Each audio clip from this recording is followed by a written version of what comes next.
They say we should have known better than to fall so deep down into this rabbit hole we found. And I was thinking. Hi, this is Nikolai, and you're listening to my dad, Rafal, co-host James Jardine, and featuring Mr. Jim Tiller on the one and only Down the Security Rabbit Hole podcast. Plug in, listen up, and enjoy. Deep into this pool of regrettable situations. Pitch black, think back to the last time that we were happy. Well, good morning, good afternoon, good evening. Welcome down the security rabbit hole to yet another edition of the Down the Security Rabbit Hole podcast. This is Raph. Below me is James. Nope. Damn it, that side. I'm so bad at this. Why don't I understand? That side, that's Will. Hey, Will, welcome back. Yeah.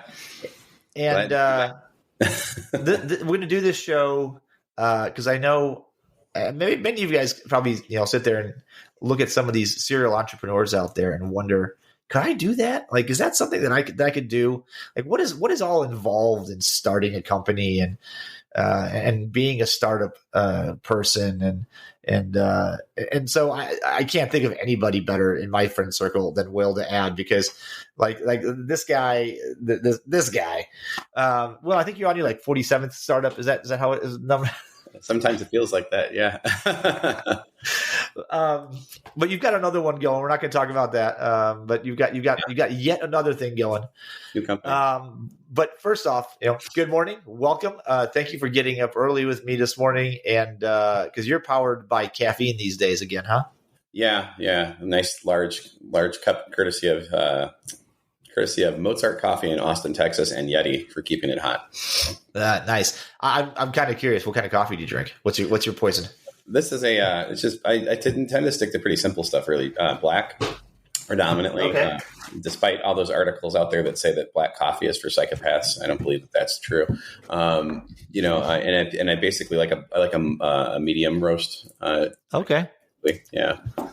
Medium roast guy. All right. Fair enough. I don't like it when it's too burnt, and I don't like it when it's too blonde, Yeah. I drank for many years. I did the Coffee Mate stuff, the vanilla, French vanilla additive, and sometimes I'd have some coffee in my French vanilla, and I was warned of the fact that stuff is banned in several countries.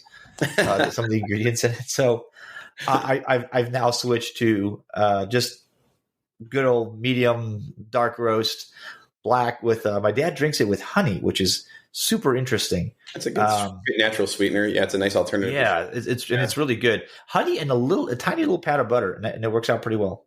Yeah, he's doing the keto style, kind of a variation on keto coffee, the bulletproof coffee almost, Yeah, I saw a version of that, and I was like, all right, well that's interesting. So I used to figure, what the hell, I'll try it. Coconut oil, cold pressed virgin coconut oil in my coffee for that medium chain triglycerides. Before that was fashionable years ago, back when I was single and I had nothing to do other than lift weights and obsess about weird macro and micronutrients. Yeah, well, those days are past all of us. Let's put it. Right now, it's trying to figure out who's making dinner and what time the next meeting is. That's right. Which is a lot harder than it should be. Yeah, and who's getting the kids to what activity and how late you are. That's right. Yeah. Also a lot harder than it should be. Right. Dude, speaking of which, we'll get into the actual, but this is oddly relevant. My son went to one of those Nike basketball camps this summer. He wanted to improve his skills, so we set him up for the second tier basketball camp. It's a 5-day, 9 to 3 all day, just running drills and stuff. Nice. And on Wednesday, that would be the morning of day 3. I get a text from him that says, "Dad, I hurt my thumb." I'm not going to show you the picture because it's kind of gross. But basically, his thumb, this part of it, this piece of it was sitting about here. Oh, so he stacked the bone. He went to take a pass because it's 8 to 16 is the age range. Uh-huh. and he went to take a pass from a bigger kid, had his thumb out. Oof. Is he doing all right? Did they? Is it just fractured it in 2 places? Oh boy, yeah. Air cast on, baby. Luckily, it's on his left hand. But so then he's like, okay, well, he still went. He still went for the last 2 days. To his credit, he went there and sat and kind of watched the drills and dribbled with one hand, which is nice. Now he can kind of like do the, I forget what that's called, but like the how you don't. Oh yeah, where they weave. Yeah. So that's pretty cool. I watch him do that now. Like that's I can't do that. So. Yeah, well, I'll tell you a story about phalanges, right? Because that's what the fingers are, right? When you're like your toes. About 5 months ago, I woke up. It's a true story, and my middle finger, which is I won't we all know what the middle finger is, and my ring finger on my right hand were really hurting, and I must have in the night rolled over and twisted on it funny on the mattress because I sprang them and I had to reset it myself, and then I didn't have a cast. So I had to use I had to find medical tape in the house, and I kind of created like a makeshift splint with a popsicle stick depressor, like we do in the scouts or and teaching the military, and until I could find like an actual splint, and it took about 5 months to fully heal to do this. So I'm empathetic to that little guy, and kudos to him for continuing to go, because you don't realize just how much you take it for granted how often we use these things, right? Right, especially your thumb. Yeah, so that guy's important. I still say, Raph, it would have done him a good service if he had done it on the right hand. Because everybody I know that's really good dribblers with both hands usually are people that's like, oh, yeah, I broke my wrist. Or, they did something when they were younger and they were forced to use their other hand. Yeah, well. Secret weapon. Yeah. Come here, kid. Whack. No, hold this wrench. It's great that he kept going, because that takes quite a lot of moxie and inner strength, because a lot of adults wouldn't continue to go. A lot of them would be like, I'm done.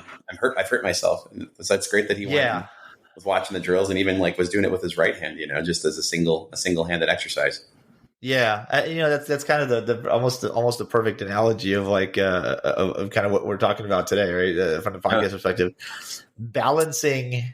Trying to figure out a way to balance life while trying to do something innovative and cool and new that somebody's not done before. Yeah, I'll outright say it, man. I thought about it. I just could never. I never had like the ability to go, screw it, I'm jumping off this cliff, and hopefully I brought a parachute. Because I'd be the one that would, like in the cartoons, the cartoon, whatever it is, like Wile E. Coyote jumps off the plane, opens the parachute, and it's all his cookware. That would be me. Yeah, it's it's funny because I think that a lot of people who are in the startup space and who've either been a part of many early stage startups or have founded before, will probably share the same sentiment to a certain degree. But they'd also likely tell you that there's no greater or more exhilarating opportunity than building something new. That's kind of as a result of your own design and conceptualization, right, and kind of vision. So it's a mixed bag at times, right? Because it is a lot of work and there's a lot of uncertainty, and it's awfully important to have a really good plan and to be willing to kind of identify your bearing point, your true north, while also understanding that you may have to adjust along the way.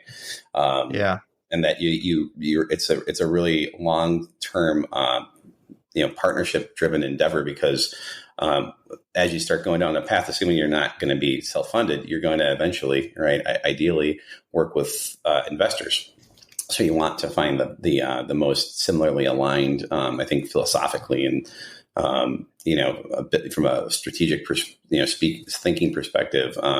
You want to find people who are like you and share the same vision, so that because you're going to be with these people for a long time, right? It's the same with your founding teams and everything else. So it's an apt analogy when you start talking about, hey, I'm going to go skydiving, and did I pack the good chute? Do I have the surplus chute? Do I have the cook kit, or whatever we got to work with here? Interestingly enough, I just kind of I always wonder, because before you actually make that decision to go off and do it, like. How do you, what drives you to that? Like, are you sitting around one day going, nobody's doing this right, I could do it better?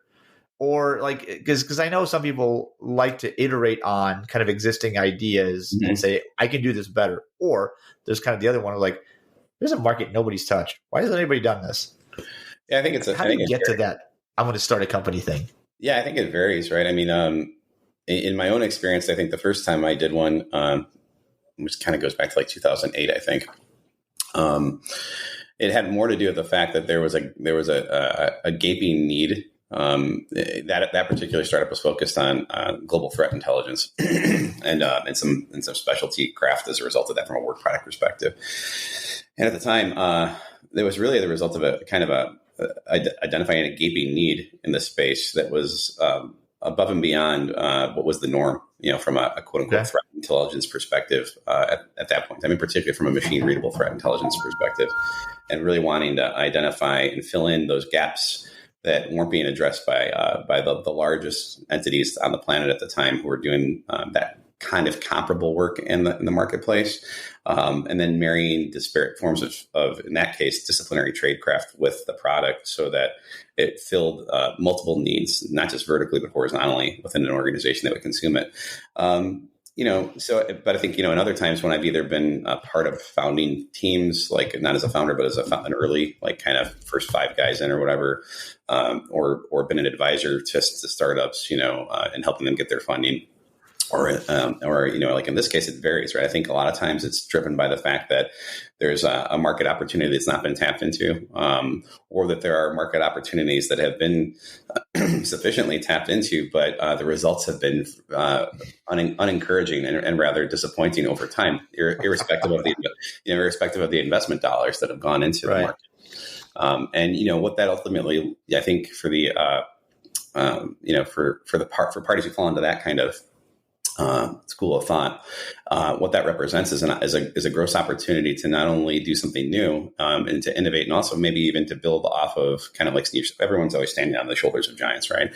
But to build off of a foundation that's already been understood in such a way that it actually delivers on a premise that's backed by a promise, right? As opposed to what oftentimes happens when markets become a bit more mature or they become a bit crowded, where the idea of the premise and the promise kind of become further and further apart, right? And the reality of what people actually experience varies substantially. So I think there's a lot of things that lead a person down these paths. And I think we'd be remiss if we didn't talk about the fact that there's probably in the back of all of our minds, and maybe even for the people who have never done it, but think about it, there probably is a little bit of, or perhaps a good amount of that. I think we could do this differently and better and solve a myriad of problems, and then set people back on their heels.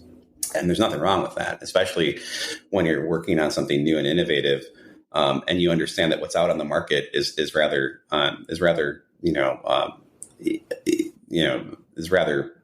uninspired, I guess, or perhaps unfulfilling from a needs perspective as it relates to the customer base or the prospective customer base, or fall short of that promise, irrespective of the premise that's out there. And that can be really exciting, kind of almost like an intoxicant. But that's also where the danger comes in, right? Because you can easily kind of be caught up in your own philosophical, bubble. Bubble, right? Yeah. And you have to really work, I think, on being grounded and being pragmatic about what you're doing and why you're doing it. And ultimately what you want to see happen as a result of that, So that kind of takes me to where I was going to ask next is, you've got the idea. Mm-hmm. How do you pick who your co-founder, who your team is, like, especially in that super crucial initial idea phase, right? Because everybody, my thought would be like, I want to go work with my friends. I've always wanted to go set 5-6 closest friends. Let's go build a company together. Yeah. Yeah. But I suspect that would work. That would be more like, that's not how it would work in real life. Cause you don't, I wonder if it ever aligns that way. I think there are some guys who have been fortunate to do it that way. I can think of a team that just is coming out of stealth right now. And they're actually going to be, they're actually going to be exhibiting at Black Hat, called Neon Cyber. That's my friend Mark St. John and Cody Pierce. You probably remember those guys from HP and from Tipping Point a million years. Yeah. And those guys are really good friends, and they're really great guys. And so that's worked out really well for them, because Mark will tell you that Cody is his best friend, right? And they work really well together, and that just works for them. I think that in my own case, with my current endeavor and even things I've done in the past, I've had the privilege and the honor of working with really good friends, and I've also had the privilege and the honor of working with guys that I trust and that I've had some history with, who we've over time developed closer relationships and friendships with. And I'm really fortunate to be in a situation right now where the new endeavor that I've got going, I've co-founded with somebody who I've worked with in the past, who I've got a tremendous amount of respect for. And we also get along really, really well. But at the same token, he's very different than I am. And that works really well, because where I've got strengths, and where I've got deficiencies, we compensate. He's got strengths where I've got deficiencies, and I've got strengths where he may have deficiencies, right? Yeah. And together that kind of works out so that we've got a really strong relationship and bond that we can leverage to our advantage when it comes to things like selecting founding team members or working with investment partners, so on and so forth, or making decisions about product and where we're going to go and why. It doesn't, I think it's nice to think about, everybody like working with their friends. I think that, I think startups are like any other relationship. And when you're founding something, it's like any other kind of intense relationship in human interaction, like a good friendship, or maybe even like a dating scenario, and certainly when you start talking about taking other people's money, like a marriage, right? because you've got that probably hits differently for people that have been married before than not. But yes, you've got obligations, and you've got things you have to be cognizant of and considerate of, and you've got to really think about the importance of their ethos and their philosophy and like their thesis as it relates to investing. If you're talking about investors, or if you're talking about co-founders, and even early founding team members, you've got to think about the balance there and what you're all trying to drive towards. So, I think in a lot of ways it's alchemic, and it's also analogous to kind of like the way in which I think chefs work when they build kitchens. So you've got like that executive chef, like a Gordon Ramsay, and then you've got your sous chefs, and you've got all these different other folks who kind of play pivotal roles. Or if you're a TV person, if you're watching like The Bear, you've got like your executive chef Carm, and you've got like all these other folks kind of running around, ultimately with the goal being that they're delivering that experience that meets or exceeds anyone who comes and sits down in that restaurant, right? So I think it's similar, right? Let's take a quick break. Should I be excited or afraid of AI? The answer is yes. It's both. Things are going to look so different in the next couple years. You will not be ready for the disruptions that are going to come. I'm Jeff Nielsen, host of Digital Disruption, the go-to podcast for technology leaders. Our generation's conflict, I think, is going to be emotional, not economic. The companies that are going to win are the ones that have a couple of characteristics. Stay ahead of the curve with Digital Disruption. Available now on your favorite podcast platform. But you also have the risk too, right? Of especially if it's friends, what happens? Seeing into the future, what happens later? Whether that's somebody wants out, or the company makes a decision that they don't agree with, like that could really strain the friendship if you don't have stuff in place ahead of time that says this is how this is going to be handled. Yeah. You have to be mature about it. And I think a lot of times when people go down this path. I mean, when I went down it the first time back in like 2008. Late 2008, or mid 2008, or late 2008. It's a long time ago. We didn't know, like a lot of people, and it's kind of like virgin territory, right? You just have these ideas, you want to start blazing trails, and there's a lot, to your point, to be considered of. There's a lot of risk, on a lot of different levels. So I think it's always good to have informed advisors and have mentors that you can talk to, and have things laid out as best as you can in advance of really kicking off. Working with good legal teams is important. Really establishing things that at some point in time may have material impact and ideally importance in your life, like equitable share and all this wonderful stuff, right? That drives a lot of these types of, these kinds of initiatives. Having that stuff discussed up front and having it hammered out and thought through and decided upon early on is a really good thing. And in fact, there's a funny story, if you guys are music guys, the rock band Rush that retired some years back, right? One of the I read a couple biographies about those guys not too long ago, and they talked about money, which is just like a startup. Rock bands in those days were not too different than startups, right? Where you're out there, they're touring around and kind of putting miles on vans and whatnot, and trying to build up a brand, right? Trying to get a following, right? And when it came down to them actually being able to get into a position where they could make money, they decided early on that they're just going to share everything equally. That way they would never have to have the conversation again.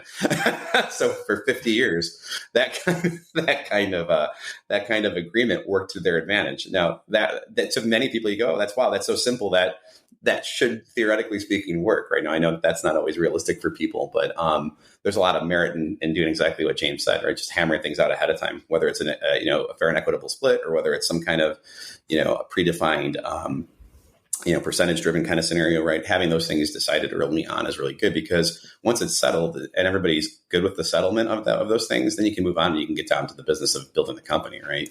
Yeah. Where does somebody start? Like, I've got an idea. Say it's just me just sitting here like, you know what? I've got this fantastic idea. I mean, Raph, how many ideas have we listed out on the show? You're So like, many. oh man, this would be a great idea. But you're like, I don't even know where to go. Oh, who do I reach out to? And a lot of people are afraid. Like, I don't want to say my idea because then somebody else might grab that idea and run with it.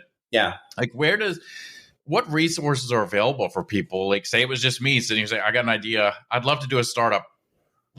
Where do I go? Yeah, it's a great question. I mean, nowadays there's a lot more out there for, kind of aspiring founders and also multi-time founders than there was 15, 20 years ago. So there are a lot of different like consortiums that work with early stage founders and different organizations from both on the investment side as well as from like an advisory / kind of almost consultancy type of perspective. So there's different kinds of things like Mach 37 out on the East Coast, and there's like the Y Combinator stuff, right? And then there's various investment syndicates that exist that will work with early stage startup folks or aspiring founders. I think in many cases, if it's your first time, the best way to begin is to really synthesize your idea and the premise behind the idea. So have your thesis kind of in order, and then talk to people you trust in the industry and say, hey, if something like this existed, would you buy it? And if it was funded and it existed, would you buy it? And if they say, yeah, I would buy that because it would address these needs, right? And then if you get enough of those people kind of doing that, it's kind of like the precursor to having design customers, identified. Then what you've got, you've got a nice representative population that you can look back to and say, okay, we've talked to 50 or 15 or 150 different people who said if we built this thing, they'd buy it. And they're willing to, some percentage of those folks are willing to say that very thing to somebody who would invest in the business. And then you've got kind of a good foundation to work from. But, that's a very simple way to look at it. And there's also a lot of market research that needs to go into that. And that can be kind of daunting for people who've never done that. But I would say like the best way to begin is to really, really think on the idea, really do some primary source research of your own when it comes to markets and what's out on the market. It's awfully difficult to kind of pioneer or blaze a trail for your own market. There are a lot of great technology companies that we've all probably seen, and in some cases probably been a part of in one way or another, that have come out over time where they were almost too far ahead of what the industry was ready for, And that's a blessing and a curse, because you get a reputation of being visionary, and that's a good thing to have at your disposal, whether you're doing startups or you're working with larger organizations or teams that are building up upon the foundation of a startup that's kind of gained some momentum, some success. But it can also be that curse part is that you're seeing things in a way that the industry is just not ready for. So I think really kind of doing some of the legwork and the basic legwork and talking to people you trust, and then also not being afraid to reach out to people in industry. I mean, LinkedIn, for as many challenges as it may or may not have, still fosters a lot of opportunity for people to go ahead and shoot in-mails to folks like you and I, for example, or other people, just to get a sounding board happening, and really costs you nothing other than the willingness to tailor an email or a note and say, hey, I'd really love to get your opinion on something I'm working on. Would you be open to just having a 20 to 30 minute conversation? I think a lot of times for people getting over that first barrier, which is a good point, James, is the hardest part. Like, I don't know if I could even talk to somebody about this, or, never mind the fact that sometimes people kind of find themselves in a position where they feel like they shouldn't talk about their ideas. At some point you have to cross that particular Rubicon for yourself. And accept the fact that you're going to have a lot of conversations with people, most of which will not involve NDAs. Right. Especially if there's investment involved, because they're going to want to hear what you're doing, and they're going to want to understand, as my friend Tim Eads would say, who you are, what you do, what you produce, and why you're unique. And you have to really be able to hone in on those things, right? Let's take a quick break. Hey everyone, check out the What's Up with Tech podcast hosted by me, Evan Kirstel. I'm a B2B thought leader, content creator, influencer, analyst, and TV host, and I interview who's who in the enterprise tech world, covering topics like cloud and 5G and IT and AI and all of the really interesting B2B topics top of mind today. Thanks for listening. I want to pull on that thread because you said why you're unique. Yeah. Given the fact that we've gone to RSA, million years now in a row, we've been to more of them than I think I'd care to admit. How do you get yourself differentiated? How do you, because this is a sea of everybody sounds exactly the same, and that is I think of all the things that I fear. It's sounding like everybody else, trying to be unique, just like everybody else. Yeah, that's a good question, because as this industry has grown and matured, right? So too have ancillary adjunct industries that are part and parcel for what we do and how we do it, right? In particular, marketing and PR. I didn't go to RSA this year, in full disclosure, but I heard enough about it to where I feel like I was there. I think it's really important to really have a strong vision about what you're doing organizationally, and have a really clear understanding of what your mission is, and why you're building what you're building. I'd also argue that to some extent it's really important to have a strategic license that allows you to say, I don't care what the rest of the industry is doing. I'm seeing an opportunity here, and I'm seeing where there's opportunity, not only from a potential disruption perspective, and also from a revenue generation perspective, but from filling in the need for people, that I don't feel compelled to have to just kind of put myself on the Me Too bandwagon and go off and say the same thing that everybody else is saying it, right? And I think also it's important to understand that, right? You shouldn't be afraid to leverage certain terminology, in particular if it's germane to what you're building and why you're building it, but it isn't necessarily speaking the core of what you're building, or it isn't necessarily a repatriation of what is being viewed as a commodity within the space today. A good example of that would be like generative AI and LLMs, right? Right now is very, very popular.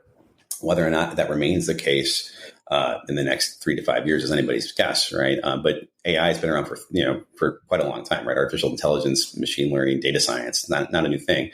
Over the last several years, it's become, again, like a party favorite buzzword at a lot of marketing driven events, right? So I think that, but that's not to say you shouldn't, if you have a unique angle on how to use that, right, that you should shy away from it.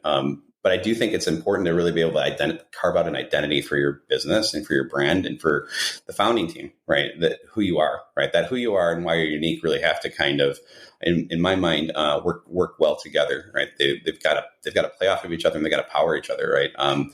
It would be awfully difficult, I think, in a crowded space, in a crowded market, to stand up something new and innovative, wherein you might have the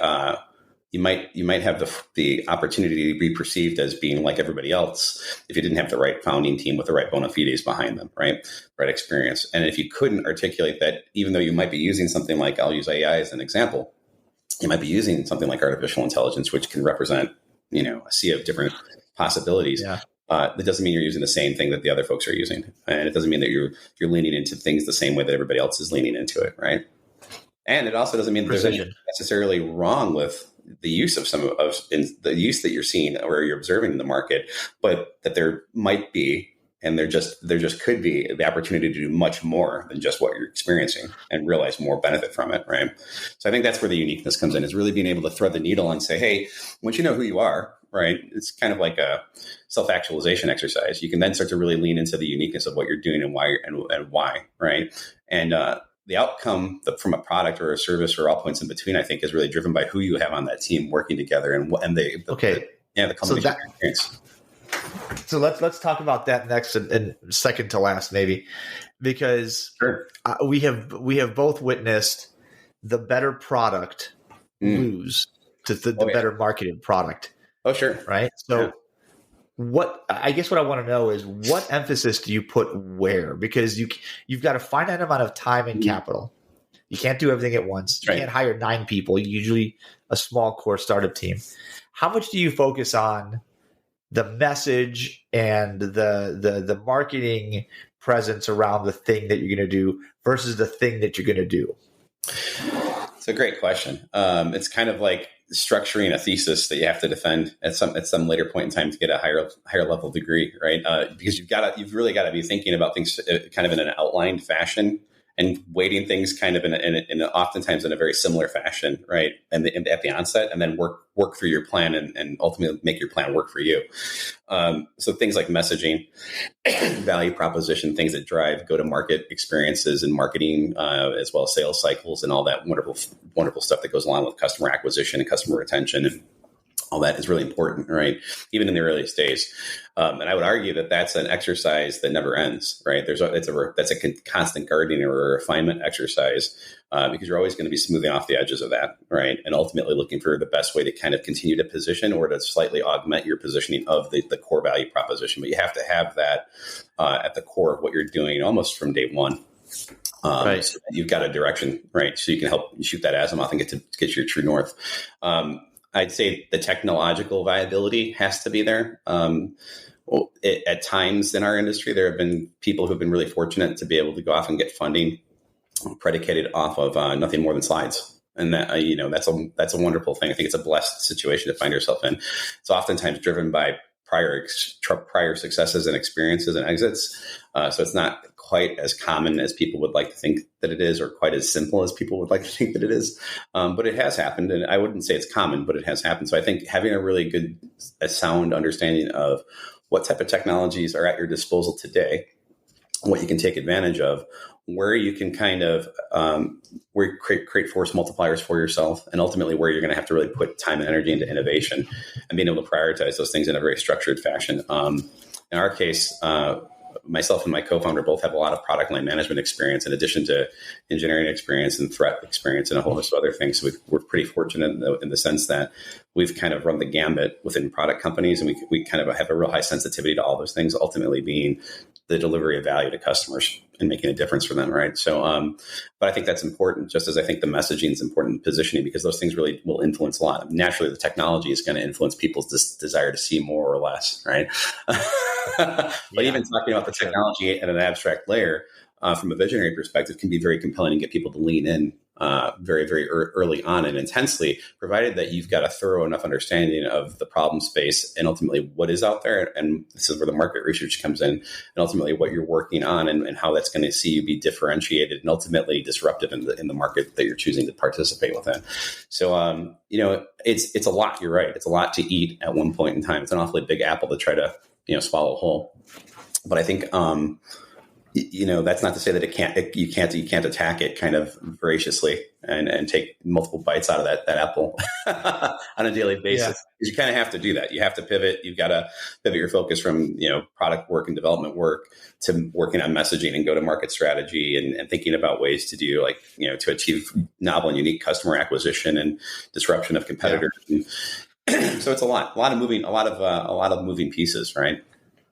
How much do you see somebody wanting to start something up? They have this great idea, the actual engineering themselves to be able to start, like putting together a POC or putting together the information, or, hey, I just have the idea. Now, where do I go to find a team that can actually do the programming and set the system up? And, hey, I got this great idea for threat hunting, but I really don't know the full intricacies of designing this solution, but I've got the idea. How do I get to that point where it's like, who's the first hire there to figure out how to start building this thing, building your vision, I guess. Yeah. That's a great question, because I think that it really depends on the individual founder. I think that there have been examples, and I know there have been examples of founders who very much met that particular condition, James, right? That they were not necessarily technologists themselves, deeply speaking, but they had good ideas and they had seen enough where they thought that they could build something out with the right people around them that would be differentiating. And there's a lot of ways to do that, right? You can either go out and find early, kind of founding team members and bring in, early on into the endeavor. And then you can, of course, kind of speak to all the natural accoutrements that go along with that from an offer and an equity perspective and all that kind of great stuff, right? To kind of get the sweat equity machine moving as you start building up towards some sort of a funding event with Angel and other. There's now the era that we live in today, right? Affords people the opportunity to do a lot more than they're probably, consider themselves being capable of through the use of prompt engineering, or as many people like to call it, vibe coding. And I think there's a lot you can get done with like low code and no code type of initiatives that way. You have to still, I think, though, have a fundamental understanding in the discipline and the domains that you're playing in order to get the most value out of those things. And also understand that those tools, as powerful as they are, even if you're stringing multiple ones together, are only going to get you so far. Then you're going to have the right people to come in and take things over. In fact, Greg Martin, who's a startup guy, long time, you probably remember Greg Ra from ArcSight. I see him every year. Yeah, he was just saying on LinkedIn yesterday, I think it was, that he was talking about some things with regards to startups, and that was one of the things he was mentioning is the vibe coding thing too. Which every time I hear that term, it makes me laugh. But most startup guys nowadays, especially guys who have kind of come with the amount of experience like guys and gals like us have, you've probably stepped away from full-time coding a long time ago, right? But having a really, I think, good solid foundational understanding of coding as it relates and what that requires can take you a long way with those kinds of tools. But the disciplinary knowledge, the domain expertise has to be there to complement that. So you asked a really good question about who do you hire and why do you hire and where does that begin? And it really kind of boils down to kind of the impetus of the business, in my opinion, whether you're doing a solo thing or you're kind of meeting with one or two other folks who are like-minded and see what you see and want to build something out. And then you've got options at your disposal. You can go a lot of different ways. You can either start bootstrapping and do services. A lot of startups will do services to complement what they're doing from a product perspective. And there's nothing wrong with that, provided that it aligns with and ultimately kind of coalesces with what you're trying to do from a technological innovation perspective. A lot of folks will go ahead and keep things pretty tight and thin as it relates, lean, if you will, from a business perspective. And they'll do as much as they can on their own, and they'll leverage third-party development houses, whether those development houses are in the Western Hemisphere or other places, right? And they'll take advantage of those types of resources to the best of their disposal because they can oftentimes be cost effective and advantageous. So there's a lot of ways to broach it. But I think, a good idea, has to be one that stands up to scrutiny, right? So it begins really with having that germination in your own mind and saying, "Hey, I think I can build this I can build out a better way to do threat hunting," which is an example, right? And I can do it in such a way where it's not looking like a mimicry of what we've seen for the last 5 to 10 years. And it's not looking like every other SOC play on the planet, but something that's actually meaningful and that's actually going to be driven time and time again by value in nearer real time, right? And it's going to have a persona driven, feel to it on every step of the journey, irrespective of who's sitting down at the keyboard to do what, right? And if you have enough people who feel like you do, right now, that's at some level, what I just said could be applied to a lot of different technologies. But if you have enough people who feel the same way you do, you can start doing things like wireframes, and you can start doing things like mock-ups from a UI perspective. A lot of people will do that too. They'll start out with, believe it or not, it's kind of like the more sophisticated version of the slide story we talked about earlier, having some mock-ups and wireframes done that kind of impress upon people a vision of what not even a partially functioning demo but it's like a vision of where you want to go and laid out on slides that are using whether it's like Figma images or other things, right? Where you see things going and what might be a better workflow or ultimately speaking a user experience to solve a particular condition or a problem in the market. And a lot of people do that. There's nothing wrong with that. All right. Well, I'm out of time. That was awesome. We could probably kind of keep going for a bit, but I think this is a good place to stop naturally because we've kind of covered we'll say up until you start really getting kind of rubber to road. Maybe we'll do another episode like this and talk about like, all right, what happens next. Sure. Yeah. once you start turning the wheel, right? Yeah, and then we can get Kareem involved too. I mean, it's an interesting topic because no one, it's funny. There's all sorts of books, and we didn't even talk about all the myriad of books and articles you can tap into. I mean, there's all sorts of stuff out there, that talk about like the Silicon Valley mind frame, and all how to get people's heads. Yeah, All right. Well, in that case, we'll definitely do it again. We'll get Kareem involved. It'll be fun. We'll get some other folks potentially up here too. But yeah. Thanks for sharing knowledge, man. I appreciate you getting up in the morning and sharing some of this.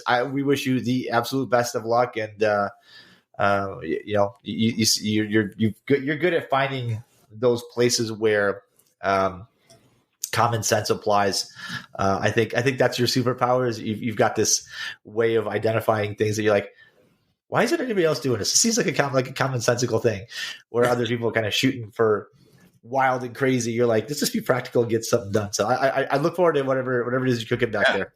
Yeah, thanks. It was great. A lot of fun. I'm happy to help out and do more of them. Yeah. All right, folks. Thanks for listening. This has been another Down to Security Rabbit Hole podcast.